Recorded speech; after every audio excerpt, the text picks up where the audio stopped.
Benvinguts i benvingudes a l'Espai Diàlegs de MGC Mútua, perquè és des del diàleg, l'escolta i el compartir que podem donar llum a les nostres inquietuds. És per aquesta raó que la Mútua ha sentit la necessitat de compartir una mirada de la salut que va més enllà de lo físic. Perquè cuidant les nostres emocions i cultivant la salut de l'esperit, la nostra qualitat de vida canvia exponencialment. El nostre convidat d'avui, escriptor, periodista i prescriptor de referència de la casa des de fa molts anys i sempre compartint amb nosaltres, els mutualistes, des de la complicitat i l'alegria de viure, un element d'alta cultura com és l'òpera.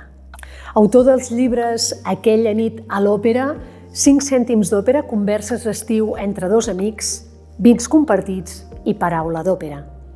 Avui compartirem com la felicitat i la música estan mútuament relacionades.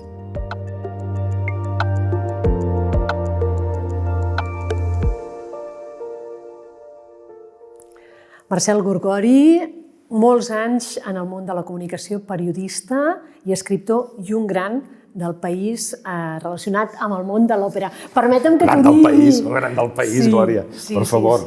Així ho sentim, així ens arriba i realment ens fa que ens aflori molt les emocions quan estem veient en els teus programes, quan t'hem escoltat en ràdio, perquè els teus orígens a la ràdio varen ser interessants. Els meus orígens remots. Clar, és que el temps passa, eh? El temps passa, sí. Ara quan dius fa molts anys, dius, hòstia, noi, és veritat, ja fa una colla d'anys, sí.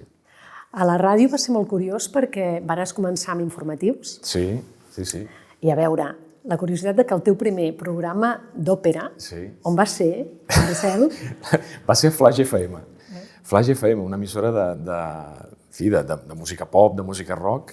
Jo vaig acabar 4 contractes consecutius a Catalunya Ràdio informatius. Tenia contractes temporals. I en aquell moment només podien encadenar 4 contractes temporals. Llavors, o t'havien de fer fixa o havies de deixar l'empresa, diguem. En aquell moment no em podien fer fixa a Catalunya Ràdio, però jo allà havia conegut el Miquel Calzada, el Miquimoto, i en aquell moment estava començant a muntar ell una emissora amb el Carles Cuní, que era Flash FM. I em va dir, escolta, voldries venir a muntar uns serveis informatius? Jo estava a informatius a Catalunya Ràdio. Aquí a Flash FM i tal, i jo vaig dir, sí, però jo vull fer un programa d'òpera. Però com vols fer un programa d'òpera amb una emissora que és de música, de rock, pop...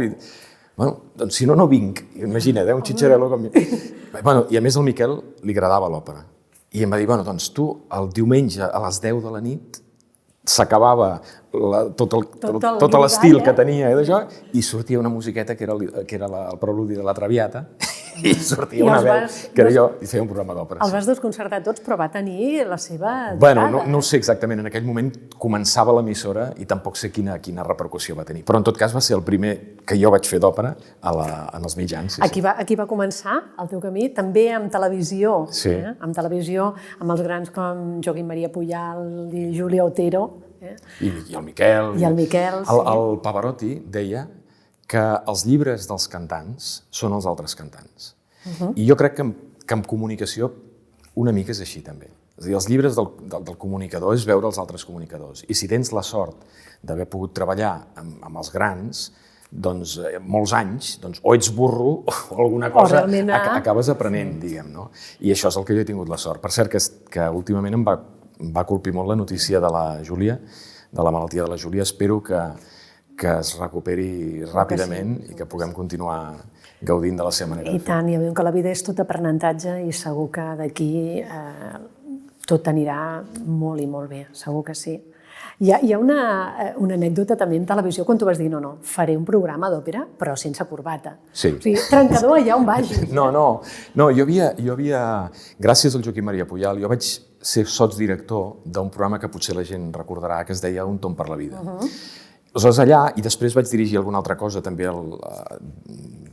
proposta d'ell i tot plegat, vaig tenir la possibilitat d'entrar en contacte amb la direcció de la televisió, per la feina que estava fent. I quan es van acabar els programes que fèiem al Quim, vaig anar a la direcció i vaig dir, jo voldria fer un programa d'òpera. Però clar, en aquell moment, ara tenim la sort de tenir el Gener i de tenir més coses, però en aquell moment l'òpera que es feia sortia el meu bon amic Roger Lier i deia, amb corbata, i deia, senyores i senyors, avui veurem la Bohème de Giacomo Puccini. Bueno, és que ens li has donat la volta. Feia això, diguem, no? No hi havia res més. Jo me'n vaig anar a la televisió i vaig dir, jo voldria fer un programa d'òpera sense corbata. Ara és amb texans. Exacte, en aquell moment no era. Però sense corbata. I què vol dir sense? Doncs que voldria parlar d'òpera, però d'una manera més pròxima a la gent. No? A mi m'agrada l'òpera i m'agradaria transmetre-ho. No vull fer classes, ni vull fer alliçonar la gent. No. Vols compartir. Exactament. Jo m'entusiasma això i m'agradaria que el màxim nombre de gent possible l'entusiasmés. I això, jo no porto corbata a la vida habitualment. No? Per tant, si jo em poso un vestit, una corbata i tinc aquest to que habitualment es té parlant d'òpera, no seré gaire jo i m'allunyaré una mica de la gent. Bueno, i aquí va sortir el Nit d'Arts, que és el que... Va sortir el Nit d'Arts i després, que curiós, perquè va arribar el moment, el 2012, que vas fer un gir, vas reorientar la teva vida perquè vas dir haig de crear una nova direcció amb Sinfonova. Sí, bé, més que jo no vaig triar tant, o sigui, perquè clar, el 2012 jo vaig començar el Nit d'Arts el 98, o sigui, imagina la quantitat d'anys que vaig dedicar-me a l'òpera. No, hi va haver un moment que vaig decidir que no volia ser només el nano de l'òpera, el noi de l'òpera, i vaig proposar a la tele un programa de vins. I vaig fer l'Enclau de Vi durant 3 temporades amb el meu amic i mestre Josep Roca i ens va anar molt bé. Però l'any 2012 es va acabar l'última temporada de l'Enclau de Vi. N'havíem fet 3 i havíem de canviar i m'havia de buscar una altra proposta televisiva.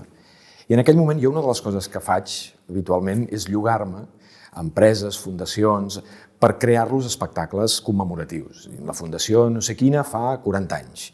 Doncs farem un espectacle, llogarem un teatre i crea'ns un espectacle que ens permeti celebrar amb els nostres clients, amb els nostres... I jo sempre tendia a portar-ho o cap als vins o cap a l'òpera. Quan anava cap a l'òpera llogava orquestres i vam fer un espectacle per una fundació de Barcelona que en lloc de llogar jo l'orquestra em van posar ells en contacte amb una orquestra que jo no coneixia, que era l'Orquestra Barcelona Filharmonia, creada i dirigida pel mestre Daniel Antolí. I vam fer un espectacle a l'Auditori de Barcelona.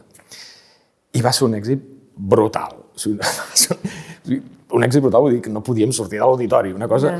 I al cap de 3 dies, el director d'aquesta orquestra em truca i em diu, escolta, jo fa 12 anys que he creat aquesta orquestra i fa 12 anys que intento posicionar-la d'alguna manera.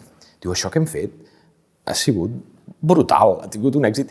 Em va dir, tu no t'animaries a muntar un segell que produís concerts d'aquest estil, de gran format, amb orquestra simfònica, conduïts per tu, i a veure si ens va bé. I clar, vaig pensar, ara estava en un moment en què havia de pensar un nou programa per la televisió. Vaig pensar, quan llogo jo una orquestra, el que em costa més calés de muntar un espectacle és llogar una orquestra simfònica. I ara me'n posen una...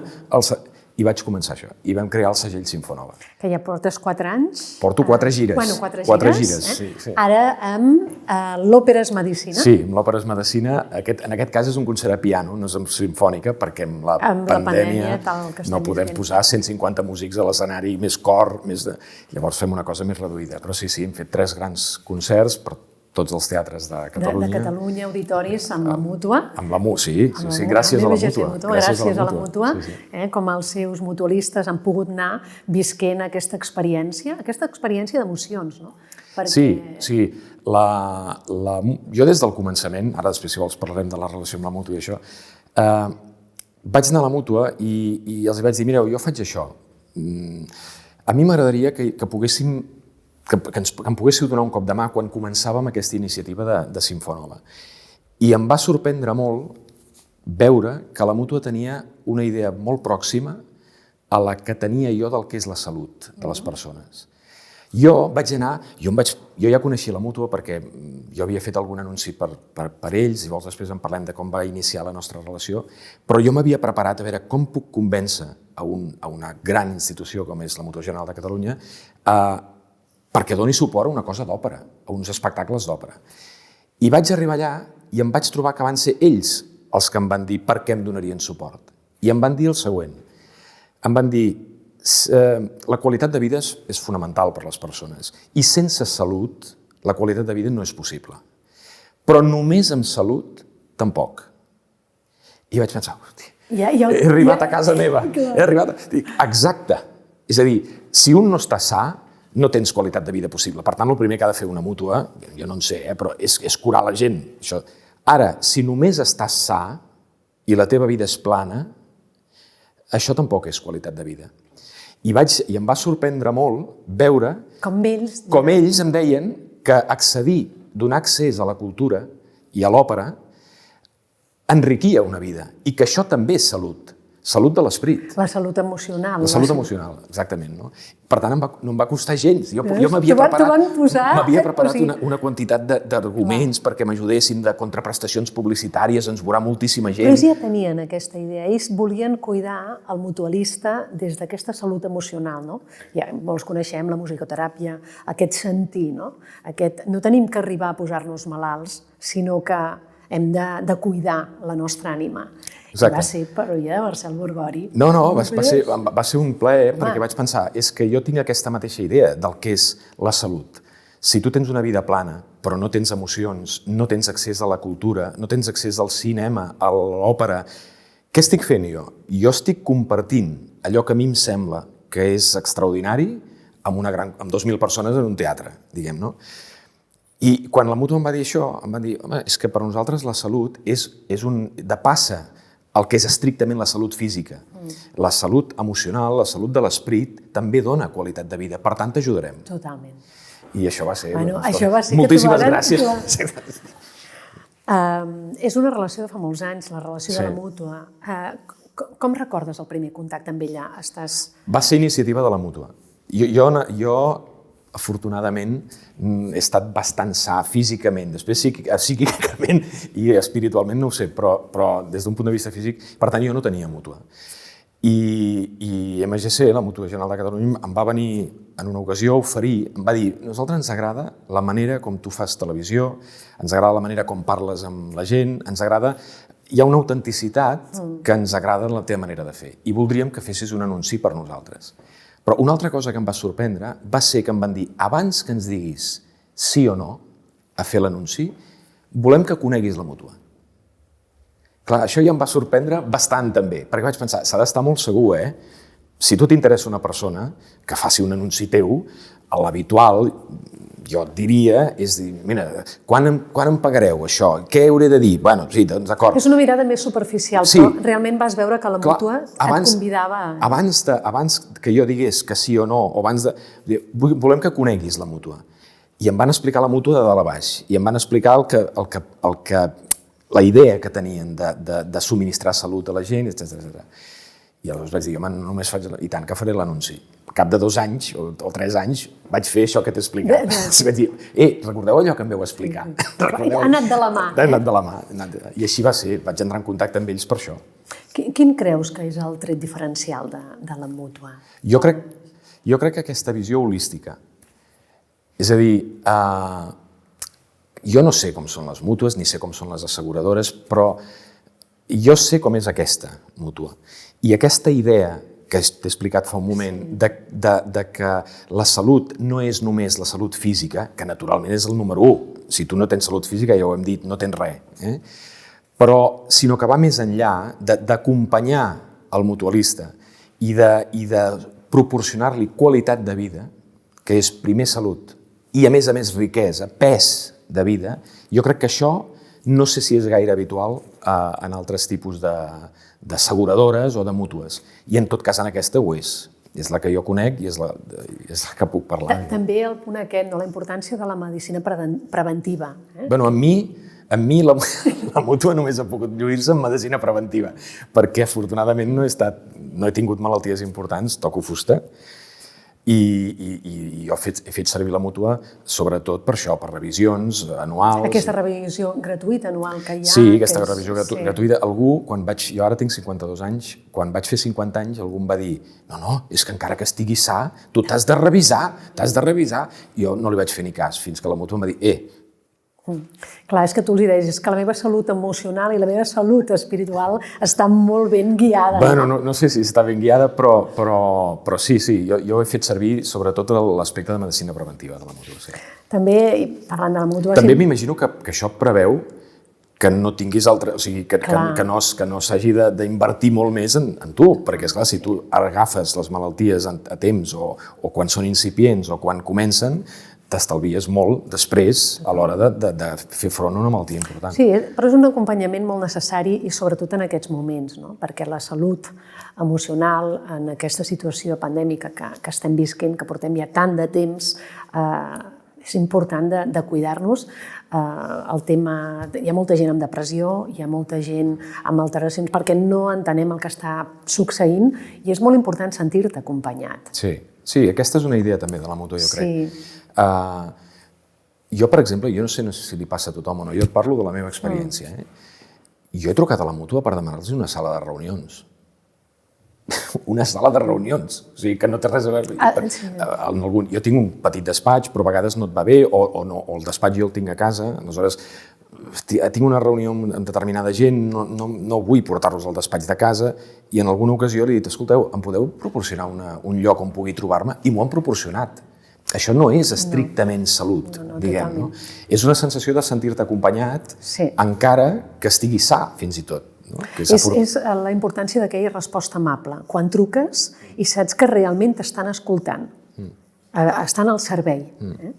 El punt també és solidari, amb el origami €1, no? Que tu vas estar. Jo vaig ajudar a una campanya que consistia en això, consistia en demanar, si no recordo malament, a les escoles que fessin aquesta figureta de paper que se'n diu origami, que em sembla que és japonès, i que em sembla que és un desig de salut... Des d'un propòsit. Sí, de salut, felicitat i no sé què, ara no ho recordo exactament. I per cada origami €1, i llavors anava... Sí, però que l'euro el posava a la mútua, no el demanava la gent.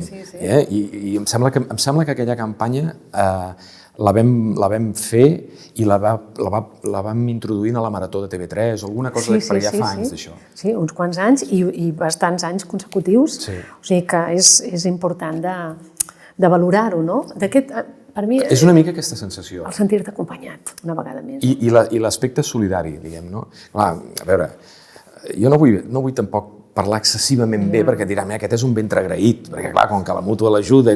Bueno, és que jo haig d'explicar la meva experiència. I les veritats, el que un sent realment. És que si és així, no pot ser d'una altra manera. És així. Hem parlat de la pandèmia. Tu com la vius? Com veus la nova realitat que estem visquent, Marcel? Malament, com tothom. Jo necessito el contacte amb la gent. Sigui a través de la pantalla o sigui ara a dalt d'un escenari, diguem. I això a la gent que pugem dalt d'un escenari ens està matxacant molt, és així. Tot i així, aquest concert que estem fent de l'Òpera és Medicina el fem justament perquè la mútua va dir nosaltres volem donar accés a que la gent pugui començar a sortir de casa i pugui començar a reemprendre una mica la vida que feia.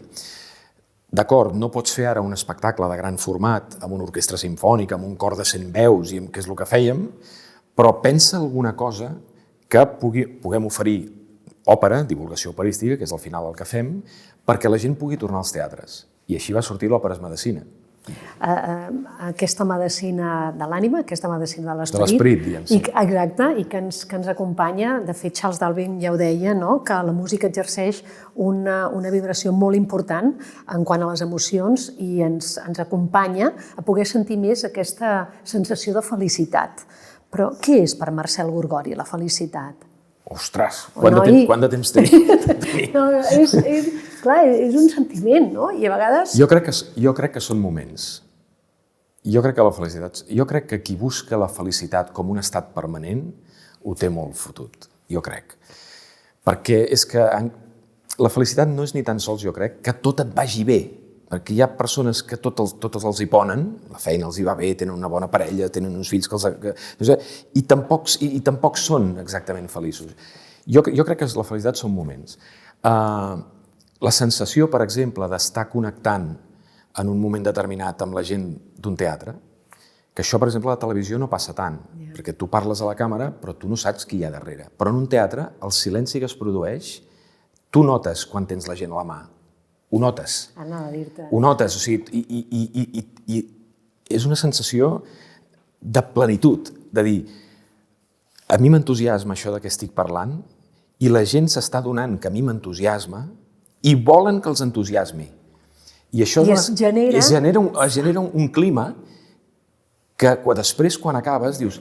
Uah, és exponencial. Això ha sigut. També és veritat que quan això no passa, que alguna vegada també passa, aleshores causen un pou profund, també, no? Però en els moments en què passa, que afortunadament són més que els que no passa, són sensacions de plenitud. Això en el terreny professional, que es barreja, el terreny professional, quan tractes emocions i quan parles de música i quan el terreny professional i el personal es barreja bastant. Però en el terreny personal igual. Doncs a vegades tu pots estar amb una hamaca mirant la muntanya i dius, ostres, estic bé, o sigui, no tinc angoixes. Això fa una mica d'angúnia dir això, perquè en els moments en què estem, que hi ha moltíssima gent, que no només és que no estigui bé, és que no arriba a final de mes. L'altre dia sentia a la ràdio que deien que en les associacions que atenen, que donen menjar a persones sense recursos i tal, hi ha un 30% de persones que hi van i que no havien demanat mai ajut de res i que van a buscar menjar. Sí, estem visquent una situació molt trista i molt... Ens fa una mica angúnia com si això fos tot un jardí de flors, però la sensació d'estar bé, d'estar gaudint de la natura d'una estona, per mi la felicitat són coses d'aquest tipus. Aquesta plenitud. Anem a una anècdota.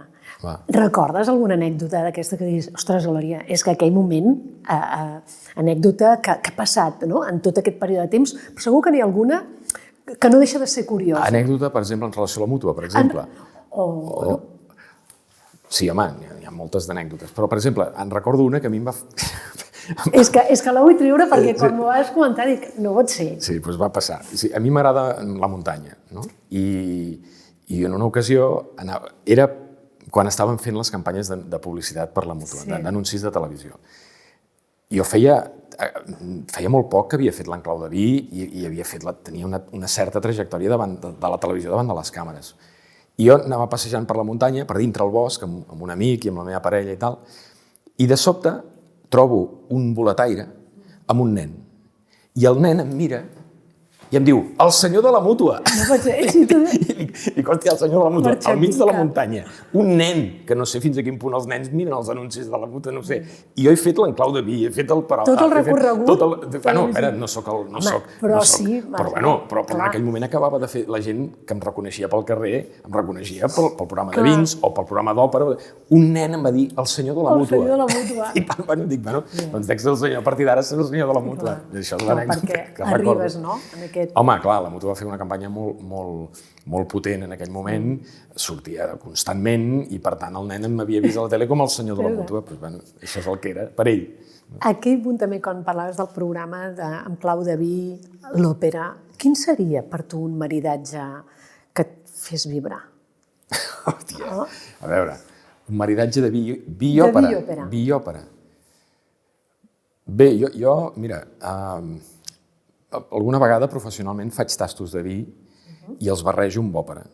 I a més de descriure el vi de la manera tradicional, olfacte, vista i gust, busco peces de música, peces d'òpera, que tinguin les característiques sensorials reals, no mistificades, reals que té aquell vi que estic tastant.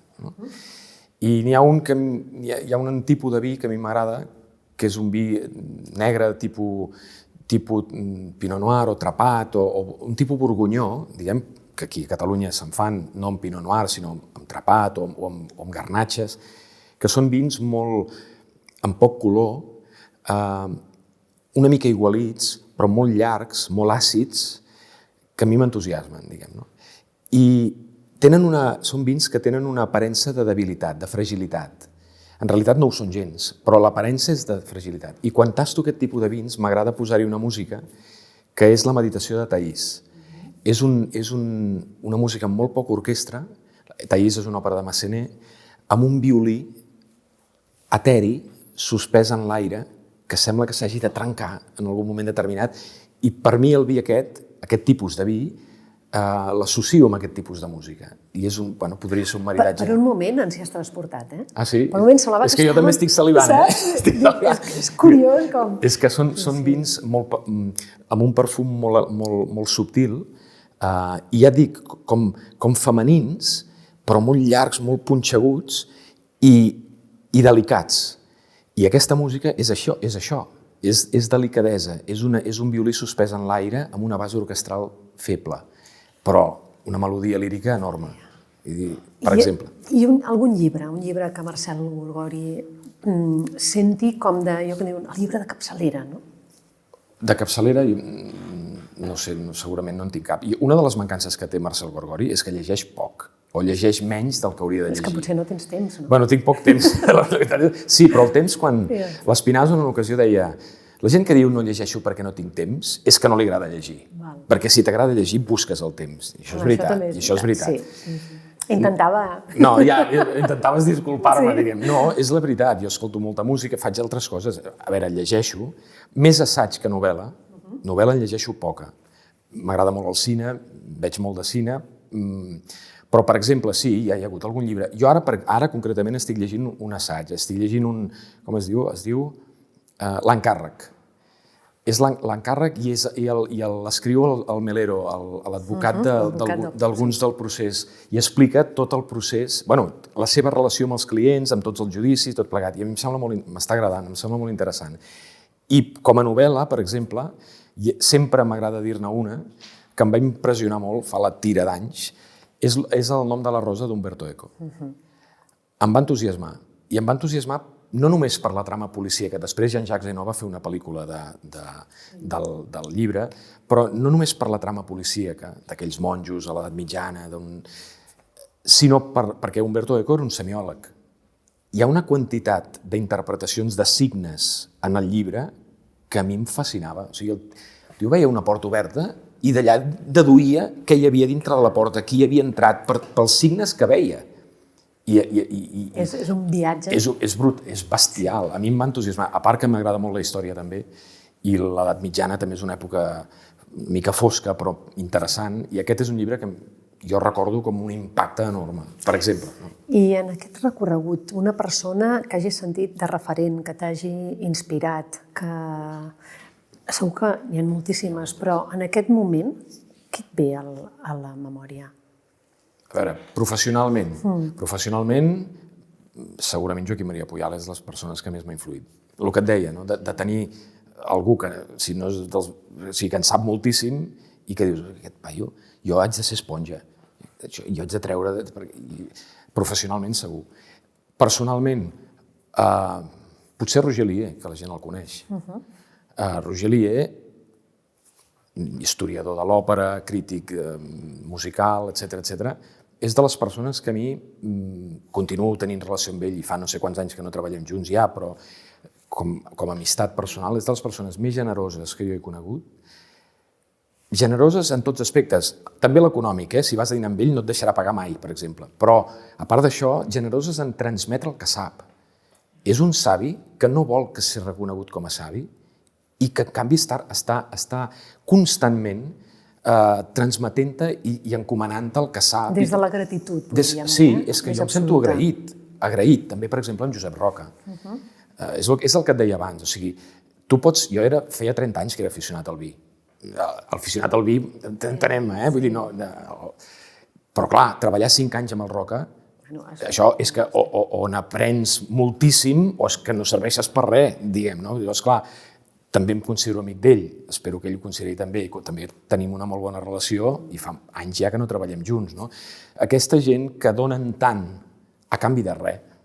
Josep Roca no necessitava fer el programa en clau de vi de res, o sigui, professionalment està al top. És poder viure la vida des d'una altra mirada, no? Són gent que no necessiten demostrar que saben, i saben moltíssim, i no tenen cap inconvenient no en fer-te sentir malament perquè no saps.